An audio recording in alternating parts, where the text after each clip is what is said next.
The school there was a huge red brick building, 4 stories high.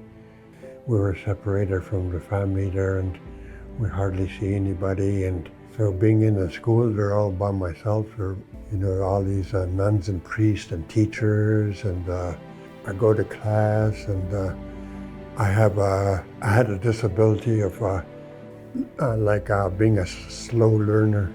The teachers, sometimes the nuns are teachers, or they call us stupid, no good for nothing, and I remember this one nun there, or she was pretty mean, and things has to go her way there, if it doesn't go her way, she gets mad, and she calls your name, and the one word that stuck in my head for a long, long time, she called me ugly.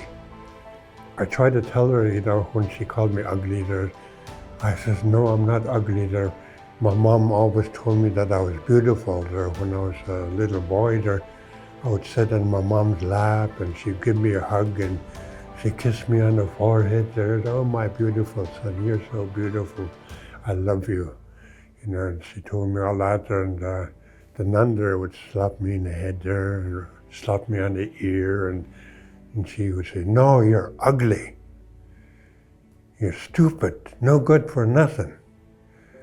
So all those words are, they stuck with me for a long time there, and it kind of added up to being that disability of being a slow learner, and I did try my best there, try to hopefully they don't call me stupid or ugly there. I tried my best, but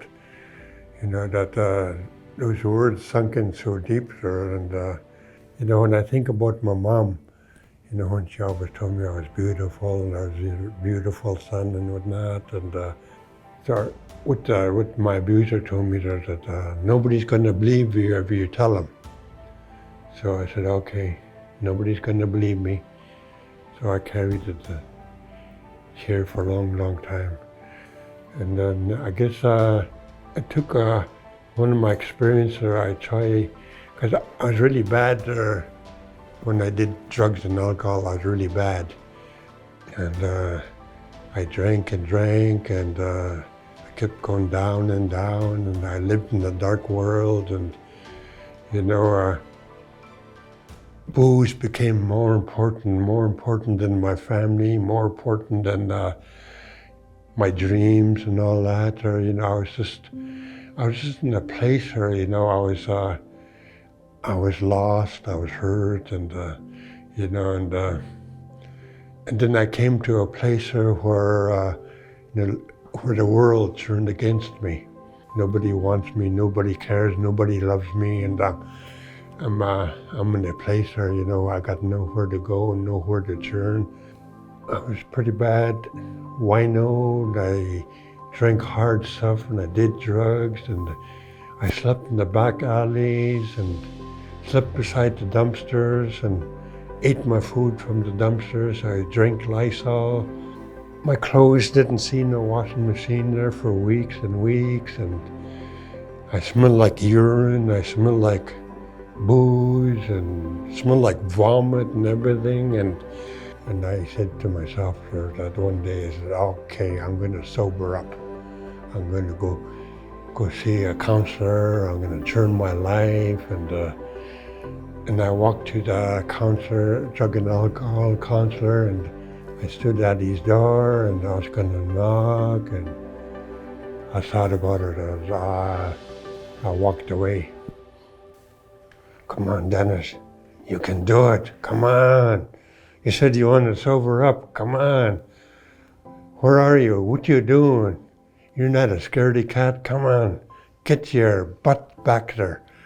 So I said, okay. So next thing I knew, I was at the door again. Closed my eyes and I knocked. And I heard the words, come in. Hi, my name is Tom. What can I do for you? I want to sober up. I went to see him for a while there, and he got me all set up there to the sunlight. bring me back to sobriety. I never heard of that word sobriety before. He brought me to the powwows, and he was trying to make things a little more brighter, and he set me up there. Then I went to treatment center for 5 weeks, and I learned a few odd tools, and I had to change directions there. It's like turning the steering wheel. Oh, it's really hard to try to change my life. And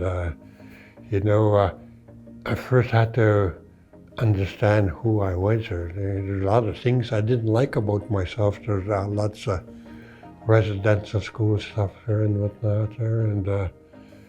And my drug counselor and alcohol counselor says, well, you're going to have to go to that school and stand at the entrance. Give back that doesn't belong to you. Give back the shame, the fear, the anger, the hurt. Give it back. So that's what I did. So I gave it back there. Then I did all that, and I was slowly starting to heal there. And I found out who I was, where I came from. I found out I had a spirit. I had an inner child. I had an inner voice. And then that one day, I decided to sign up for school, for upgrading. And I was scared to go to school at first because I thought it'd be same experience as a residential school, but somebody told me, it's nothing like that. He says, you'd be smarter if you go. So I said, okay, so I went, and that's what I do when I go share my stories in my poetry to different schools, universities, and I tell all the students, all the children, that they're all beautiful and smart.